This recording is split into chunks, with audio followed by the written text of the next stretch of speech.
दोस्तों, gospel of Jonah YouTube channel में आप सबों का हार्दिक स्वागत है। आइए आज हम बीज बोने वाले के दृष्टांत का अध्ययन करेंगे।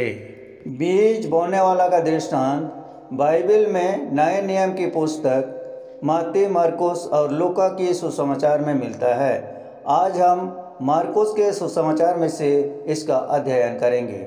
प्रभु यीशु मसीह हमेशा नीति कथाएं सुनाया करते थे, जिससे लोगों को आध्यात्मिक सत्य समझाने में आसानी होती थी। तो इस दृष्टांत में छिपा प्रमुख सत्य क्या था? यह कि अधिकतम जो सुसमाचार सुनते हैं बचाए नहीं जाएंगे। अभी तक जितने भी अधिक लोगों ने सुना है कि कैसा उद्धार पाया जाए, वे भी उद्धार पा नहीं सकेंगे। बहुत थोड़े लोग ही बचाए जाएंगे। मत्ती के सुसमाचार अध्याय 7 के 13वें पद में प्रभु यीशु मसीह ने कहा था कि अधिकतर लोग नाश होने के लिए नरक का रास्ता चुनेंगे। इसे आगे के पद में प्रभु यीशु ने कहा, थोड़े हैं जो बचाए जाएंगे। सचमुच बहुत थोड़े हैं, और आज इस दृष्टांत का मुख्य बिंदु यही है। यह एक साधारण सी कहानी है जिसे यीशु मसीह ने सुनाई थी। उन्होंने कहा, एक किसान था जो बीज बोने के लिए निकला। जब वह बीज बिखेर रहा था तो कुछ बीज सड़क किनारे गिरा, जिसे चिड़ियों ने चोग लिया। कुछ बीज चट्टानी जगहों पर गिरे, जहां अधिक मिट्टी न होने के कारण कुछ बीज जल्दी उग आए, पर तेज धूप में झुलस गए और मर गए, क्योंकि उन्होंने जड़ नहीं पकड़ी थी। कुछ बीज कांटों और खरपतवार के बीच गिरे। जंगली पौधों ने बढ़कर अच्छे पौधों को दबा दिया, इसलिए वे फल नहीं ला सके। अंत में कुछ बीज अच्छी भूमि पर गिरे, वहाँ वे उगे और अच्छी फसल पैदा की। यही वह दृष्टांत है। यह एक छोटी सी कहानी है, परंतु एक महत्वपूर्ण सत्य इसमें छिपा हुआ है कि बहुत कम लोग जिन्होंने सुसमाचार सुना है बचाए जाएंगे। कहानी में 4 प्रकार की मिट्टी का वर्णन है, जो 4 प्रकार के लोगों के बारे में बताती है जो सुसमाचार सुनते हैं। यहाँ बीज परमेश्वर का वचन है, बाइबल है, यीशु मसीह के द्वारा उद्धार का संदेश है। चर्च में आने वाला हर व्यक्ति सुसमाचार सुनता है। सुनकर वे क्या करते हैं, वह 4 प्रकार की मिट्टी के द्वारा प्रकट किया गया है। पहला, जो सुसमाचार सुनते हैं और भूल जाते हैं, वे भटके हुए लोग होते हैं। मरकुस के सुसमाचार अध्याय 4 के 15वें पद में हम इस प्रकार पढ़ते हैं, जो मार्ग के किनारे के हैं, जहाँ वचन बोया जाता है। ये वे हैं कि जब उन्होंने सुना तो शैतान तुरंत आकर वचन को जो उनमें बोया गया था उठा ले जाता है। ये वे लोग हैं जो चर्च तो आते हैं, परमेश्वर का वचन सुनते हैं, पापों से मुक्ति कैसे मिलती है ऐसा सुनते हैं, किंतु उनकी दशा ऐसी होती है कि सुनी हुई बातों को मानव पक्षियों ने आकर चुग लिया। यहाँ पक्षी शैतान और दुष्टों का प्रतीक है। शैतान तुरंत आकर वचन को जो उनमें बोया गया था उठा ले जाता है। हम उन्हें बताते हैं कि यीशु उनके पापों का मोल चुकाने के लिए क्रूस पर मरे। शैतान उन्हें बताता है कि तुम में कोई पाप नहीं, तुम तो एक भले इंसान हो। तो शैतान उनके दिमागों में कार्य करके परमेश्वर का वचन उठा कर ले जाता है। हम कहते हैं कि मसीह मृतकों में से जीवित हुए ताकि आपको अनंत काल तक जीवन प्रदान कर सके। शैतान कहता है, इस बात पर विश्वास मत करो, यह तो परियों की कहानी है। इस प्रकार शैतान उनके दिमागों में कार्य करके परमेश्वर का वचन उठा ले जाता है। यीशु ने कहा, शैतान झूठा है। यूहन्ना के सुसमाचार अध्याय 8 के 44वें पद में इस प्रकार हम पढ़ते हैं, तुम अपने पिता शैतान से हो और अपने पिता की लालसाओं को पूरा करना चाहते हो। वह तो आरंभ से हत्यारा है और सत्य पर स्थिर न रहा, क्योंकि सत्य उसमें है ही नहीं। जब वह झूठ बोलता है तो अपने स्वभाव ही से बोलता है, क्योंकि वह झूठा है, वरन झूठ का पिता है। ताकि आपको सुसमाचार पर विश्वास करने के द्वारा पापों से मुक्ति मिलती है, इस सत्य को जानने से बचाए या आपको अपना गुलाम बनाए रखना चाहता है। दूसरा, वे लोग जो सुसमाचार को सुनते हैं, आनंद से ग्रहण करते हैं और जब परीक्षा में पढ़ते हैं तो भटक जाते हैं। मार्कुस की सुसमाचार अध्याय 4 के 16वें और 17वें वचन में हम इस प्रकार पढ़ते हैं, और वैसे ही जो पथरीली भूमि पर बोए जाते हैं, ये वे हैं कि जो वचन को सुनकर तुरंत आनंद से ग्रहण कर लेते हैं, परंतु अपने भीतर जड़ न रखने के कारण वे थोड़े ही दिनों के लिए रहते हैं। इसके बाद जब वचन के कारण उन पर क्लेश या उपद्रव होता है तो वे तुरंत ठोकर खाते हैं और भटक जाते हैं। ये पथरीली भूमि वाले लोग पहले समूह से विपरीत किस्म के हैं। वे सुसमाचार को बड़े आनंद और खुशी से ग्रहण करते हैं। वे चर्च आते हैं और इसे पसंद करते हैं।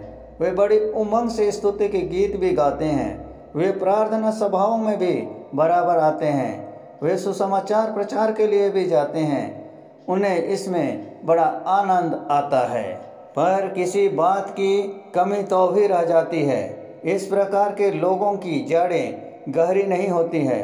वे मसीह में जड़ नहीं पकड़े होते हैं और मसीह में जड़ पकड़े और बढ़ने वाले नहीं होते हैं। कुलुसियों की पुस्तक अध्याय 2 के 7वें पद में हम पवित्र वचन इस प्रकार पढ़ते हैं, और उसी में जड़ पकड़ते और बढ़ते जाओ, और जैसे तुम सिखाए गए वैसे ही विश्वास में दृढ़ होते जाओ और अत्यंत धन्यवाद करते रहो। इसलिए वचन में टिके रहो। वे अति उत्साहित तो हो जाते हैं, लेकिन मसीह के साथ उनका सही संबंध स्थापित नहीं हो पाता है। उनमें केवल आत्मिक उन्माद होता है।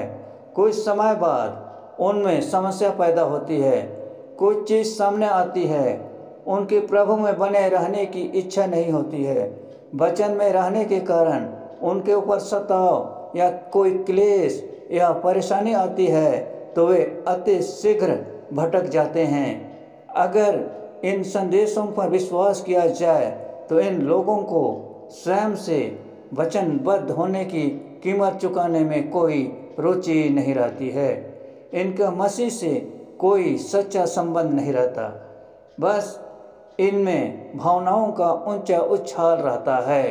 तीसरे, वे लोग जो सुसमाचार सुनते हैं लेकिन संसार की चिंता और धन का धोखा और वस्तुओं का लोभ उनमें समाकर वचन को दबा देता है और वे भटक जाते हैं।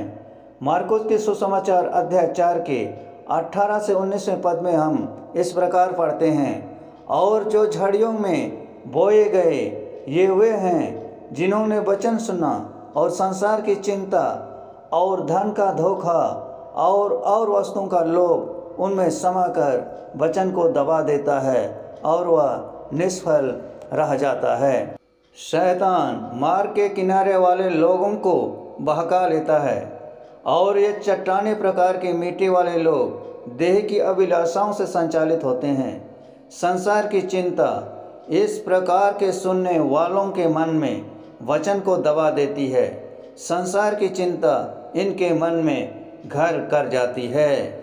ये 3 प्रकार के मिट्टी विश्वासियों को प्रकट नहीं करती। वे बिल्कुल भी विश्वासी नहीं होते। उन्होंने वचन सुना और ग्रहण करने से मना कर दिया, पर दूसरे शब्दों में कहें तो उन्होंने उद्धार प्राप्त नहीं किया। केवल 1/4 वास्तव में बचाए जाते हैं। वे आपको तो यही प्रकट करेंगे कि वे उद्धार प्राप्त लोग हैं, पापों से उन्हें मुक्ति मिल चुकी है, पर वास्तव में पापों से मुक्ति नहीं मिली है। चौथा, ऐसे प्रकार के लोग जो सुसमाचार सुनते हैं, ग्रहण करते हैं, फल लाते हैं, ये वे लोग हैं जो बचाए गए हैं।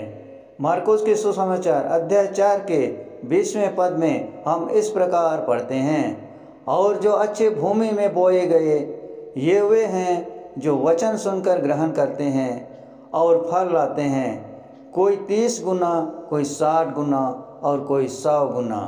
वे कौन लोग हैं? ये वे लोग हैं जिनका आपको अनुसरण करना चाहिए। आपको इन लोगों को अपना आदर्श बनाना चाहिए। इनमें वे लोग शामिल हैं जो वचन को सुनते हैं, समझते हैं और निरंतर वचन में बढ़ते जाते हैं। ऐसे लोगों के जीवन में हर फल, आत्मा का फल प्रकट होता रहता है, जो गलातियों की पुस्तक अध्याय 5 के 22 और 23वें पद में इस प्रकार प्रकट किया गया है। पर आत्मा का फल प्रेम, आनंद, मेल, धीरज और कृपा, भलाई, विश्वास, नम्रता और संयम है। ऐसे लोग जीवन में कठिन और विषम परिस्थितियों में भी विश्वास में दृढ़ और मजबूत और गहरे होते हैं। ऐसे लोग बहुतेरों के लिए आशीष का कारण होते हैं। हमें पूरी विश्वास योग्यता से प्रचार करना है, यह सोचकर कि हमारे प्रचार से लोगों में कोई परिवर्तन नहीं होगा। निराश होकर चुप नहीं बैठना है। प्रचार करना प्रत्येक मसीही का कर्तव्य है। स्मरण रखिए, प्रभु यीशु मसीह के सशक्त और अधिकारपूर्ण प्रचार से भी चंद लोग ही परिवर्तित हुए, किंतु इन थोड़े से ऐसे परिवर्तित लोगों ने संपूर्ण दुनिया में मसीहियत का प्रचार किया। प्रभु यीशु मसीह द्वारा बोए गए ये थोड़े से बीज 30 गुना, 60 गुना और 100 गुना फल लाए। एक ही परिवर्तन परमेश्वर की समर्थ से, आशा से परे आत्मिक क्रांति लाने में समर्थ हो सकता है। जो लोग अपने जीवन में वचन की, परमेश्वर के प्रेम, दया, अनुग्रह एवं बलिदान की उपेक्षा करते हैं, वे सांसारिक रूप से कितने ही समृद्ध और प्रतिष्ठित क्यों न हो, परंतु जिस प्रकार जड़ न होने पर पौधा नष्ट हो जाता है, उसी तरह उनका जीवन भी एक दिन समाप्त हो जाएगा। वे सांसारिक बातों को हमेशा अपने जीवन में अहमियत देते हैं। वे सब इस जीवन के साथ ही समाप्त हो जाएगा। प्रमुख बात यह है कि हमारा विश्वास कितना दृढ़ और मजबूत रहा है। हमने वचन की शिक्षाओं के अनुसार जीवन जिया है या नहीं। हमारा परमेश्वर से कैसा संबंध रहा। इन्हीं बातों का प्रभाव अनंत काल तक होता है और जीवन की शांति, अनंत जीवन की निश्चितता, आशा और विजय इन्हीं बातों पर निर्भर होती है। दोस्तों, यह शुभ संदेश आप लोगों को कैसा लगा कमेंट करें। अच्छी लगी तो लाइक करें, शेयर करें और चैनल को ज़रूर सब्सक्राइब कर दें। धन्यवाद।